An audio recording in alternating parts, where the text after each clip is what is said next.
suis ici pour vous parler de l'ordre des chiroptères.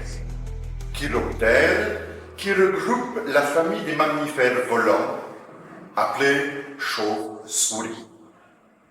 Les chauves-souris de la sous-famille des Desmonitae sont appelés communément vampires, car elles se nourrissent du sang. Elles sont donc hématophages. Il existe seulement 3 espèces de chauves-souris vampires. Le vampire commun, le vampire à pattes velues et le vampire communal. Ces 3 espèces sont originaires des zones tropicales du continent américain, principalement du Mexique, du Chili, du Brésil et de l'Argentine.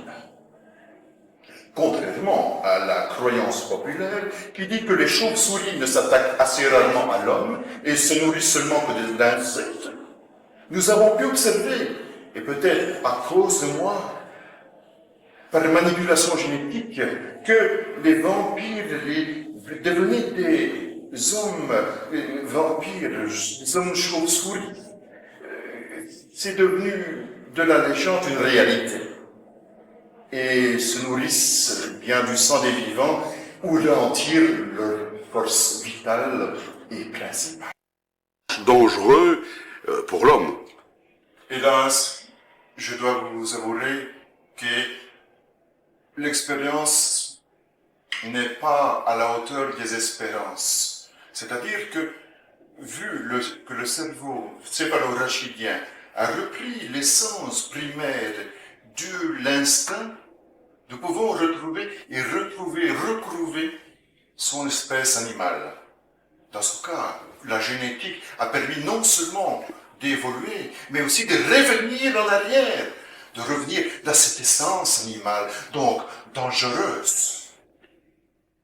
Professeur, combien de spécimens d'hommes chauves-souris avez-vous conçus? Au départ, nous n'avions que 2-3 espèces, mâles et femelles. Malheureusement, ce sont des êtres sexués, c'est-à-dire qui malheureusement se reproduisent. Donc nous avons maintenant des espèces qui sont partout dans la nature, car non seulement elles peuvent se reproduire entre elles, mais aussi avec tout humanoïde, c'est-à-dire notre espèce. Professeur, à quoi ressemble un peu un homme chauve-souris? Alors je me suis permis de vous faire vulgairement un croquis. Mon Dieu, c'est affreux. C'est vrai. Je comprends que ces êtres humains soient réellement enfermés à double tour, j'espère. On ne peut pas parler d'être humain. Professeur, encore une petite question. Tous ces êtres humains un peu bizarres, ils sont enfermés ici dans votre labo? Oui, venez, je vais vous montrer.